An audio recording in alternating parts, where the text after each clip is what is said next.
मतलब 8 जून को ही मौत हुई है। 8 जून को मौत हुई है। 9 जून की स्टोरी, न्यूज लॉन्ड्री, रोहन राय तुरंत अरेस्ट होनी चाहिए इसी ग्राउंड पे। फौरन से पेशतर, फौरन से पेशतर। अभिनंदन सिकरी और अभिनंदन सिकरी की बहन, अभी उन्होंने, अभिनंदन सिकरी की बहन ने तहलका के समर्थन में, तरुण तेजपाल के समर्थन में 2013 में आर्टिकल लिखा था और उसमें पीड़िता को ही कहा, पीड़िता को कहा, पीड़िता के बारे में उलूल जुलूल बातें कही। बेशरम इंसान। अरे अभिनंदन सीकरी, अभिनंदन सीकरी, अभिनंदन सीकरी और जो भी है आपकी बहन, मैं उनके बारे में कुछ नहीं कह सकता, लेकिन अभिनंदन सीकरी, चिंता मत करो, चिंता मत करो, ठीक धुलाई होगी तुम्हारी, तुम्हारी सारी पढ़ाई लिखाई तो निकल जाएगी। बोलिए। तो अभी देखिए, अभी ये तो पिक्चर क्लियर हुआ। आप सतीश साल्यान की पूरी पिटीशन उठाकर देख लीजिए। पूरे पिटीशन में ये कितने हैं पेज, 425 पेज। ये बाद में दूसरे आए हैं, ऐसे तो टोटल ये रिकॉर्ड पेज है। अभी तो ये रिकॉर्ड नहीं दे रहे हैं। हाँ, तो इसमें एक ही चीज क्लियर है, 8 जून को मर्डर किया। पहले मालवनी पुलिस ने उनके कागज बनाए थे, सचिन वाजे आया, उसने बोला तुम्हारा पूरा कागज, पंचनामा, स्टेशन डायरी कैंसल, पूरा फाड़ डालो। आप नया बनाते हैं, नई स्टोरी। तो नई स्टोरी क्या है? तो बोले आप सब तुम वापस चले जाओ। रोहन राय को बोला अभी उसके मम्मी का फोन वगैरह आया तो बोल देना कि अभी वो काम में है। तो सतीश साल्यान जी का एफिडेविट भी, रिकॉर्ड भी है, उसने बात नहीं कराया उनसे। दूसरा, फिर ये इसकी मोडस ऑपरेंडी है सचिन वाजे की। फिर क्या किया, झूठे कि भाई दोस्तों से बात कर रही है, जैसा मनसुख हिरेन में किया था। मरने के बाद में भी वो फोन पे दोस्तों से बात करा रहा है, खुद ही इधर खुद का आदमी खड़ा करके वगैरह फोन से, कि ये जिंदा है दिखाने के लिए। तो ये जो है ना, तो ये सेम मोडस ऑपरेंडी दिशा के लिए की गई। पूरा आफ्टर थॉट बनाया गया और स्टोरी बनाएगी। वो सहेली से बात कर रही थी, एक बार बताया बात करते करते गिर गई, एक बार बताया दारू के नशे में थी गिर गई, एक बार बताया नहीं आके सुसाइड कर लिया। तो ये सारी स्टोरी क्रिएट की गई। और हाथी वो एनिमल लवर थी, हाथी ने बॉम्ब खा लिया। रोज नई स्टोरी। आप उसकी स्टोरी झूठी साबित करो तो एक नया दूसरा स्टेटमेंट लेके आते थे, हर रोज चेंज करते थे। तो ये सब जो भी हुआ, लेकिन अभी ये तो वो तो स्टोरी झूठी साबित हो गई। अभी कोर्ट ने तो उस दिन उनकी वो सुसाइड थ्योरी तो वैसे भी रिजेक्ट कर दिया। कोर्ट ने कहा नहीं, ये केस है ही नहीं 14वें माले से गिरने का।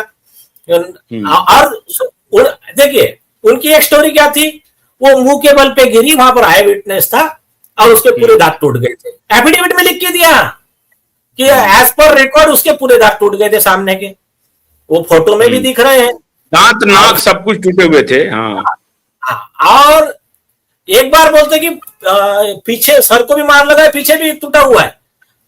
जब मुंह पर गिरेगा बॉडी तो फिर पीछे सर कैसा फूटेगा, और वो सर तो इंटैक्ट था। अच्छा सब जाने दीजिए, ये देश के सारे एफिडेविट में सुनिए, ऐसा तो दुनिया में पहली बार मैं देख रहा हूँ। ऊपर से गिरा, बस दांत टूट गया, बाकी नाक वाक सब बिल्कुल ठीक था। हाँ, नहीं यार सुनो, अपने फॉरेंसिक चेहरा वेरा सब, ओठ वोट पीछे, बस खाली दांत टूट गया। अरे भाई ये तो कुछ नहीं, अपने फॉरेंसिक एक्सपर्ट ने तो इतना बढ़िया पॉइंट उठाया था। कोर्ट ने तो पूरा पढ़ा ना उसमें कि आपने भूपेश शर्मा जी ने बोला कि जब दांत टूटेगा तो पहले होठ भी तो फटेगा ना। होठ को भी ना मार लगे दांत कैसा टूटेगा? होठ फटेगा तो नाक बच जाएगा क्या, और बाकी जबड़ा बच जाएगा क्या? अरे बाकी जबड़ा बचेगा क्या? अरे दांत टूटेगा, जबड़ा बच जाएगा। अरे चबा के सुनिए, अरे चबा के बोलने वालों, एक मिनट रुकिए। अरे चबा करके बोलने वाले शर्मा, चबा करके बोलने वाले शर्मा, स्क्रीन ब्लैक करने वाले मैग्सेसे अवॉर्डी और खानम गैंग नॉर्वे से पैसा लेकर के पत्रकारिता करने वाले, विदेश जाकर के वहां से पैसा लेकर के करोड़ों रुपए लेकर के आने वाले, हिंदू मुसलमान का नैरेटिव चलाने वाले, मुसलमान खतरे में है इसका नैरेटिव चलाने वाले गैंग, अरे गैंग जुबैर गैंग, ये बताओ तेरी मती क्यों मारी गई, पत्रकारिता कहां चली गई, क्यों नहीं ये सवाल पूछ रहे हो? चबा चबा के बोलने वाले शर्मा, पूछो पूछो, मैं पूछना चाहता हूं, बोलो। तुम्हें क्या लग रहा है कि हम लोग पागल हैं? इस मुद्दे को छोड़ते नहीं हैं, रोज ला रहे हैं, पागल हैं क्या? ये मुद्दा देश का नजीर बनेगा। और अब तो डायरेक्ट धमकी होने आनी शुरू हो गई है, तो हम तो जान हथेली पे लेके चल रहे हैं। अभी लौटे हैं मुंबई से, देखते हैं। भाई आप मुंबई विजिट करके गए तो और ज्यादा चहल पहल, और ज्यादा गुस्सा आ गया उनको। यार आप ऐसा क्यों चिढ़ाते उनको जाके उनके घर में? हाँ, सही बात है। हाँ, तो लेकिन एक बात बताओगे, सारे एसएसआर वॉरियर का, वो Gen Z lawyers, Indian Bar Association के member, human right activist association, सबका धन्यवाद।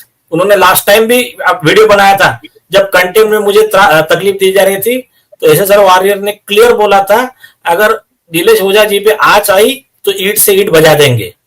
तो ये जितने लोग हैं इन सबका धन्यवाद, और भरोसा रखो भगवान अपने साथ में है। खैर अच्छी बात है नीलेश जी, कम से कम ये बात तो हुई कि शैलेंद्र नगरकर असली हमजा बन गया। हाँ, तो फिर उसने क्या कहा, एफिडेविट पर क्या कहा कि नहीं, जो बात हमने जून को बताई वही थी, वही बात सच है। 8 जून को ही मौत हुई है। मैं और आपको सिंपल लैंग्वेज में बताऊं, हाँ, उनके एफिडेविट का मतलब यह है, रोहन राय झूठा, सारे गवाह झूठे, मतलब जो इन्होंने खड़े किए थे। हाँ, सचिन वाजे तो जेल में है ऑलरेडी, सचिन वाजे, परमवीर सिंह। हाँ, तो ये जो लोगों ने स्टोरी बनाए थे वो सब झूठे हैं। रिकॉर्ड के हिसाब से जो सतीश सालियान कह रहे हैं 8 जून को ही मर्डर हो गया था, 9 जून का क्रिएट किया, तो 8 जून को हुआ था, ये बात तो सही है। अब 8 जून को हुआ तो फिर 9 जून की स्टोरी कहां से आई?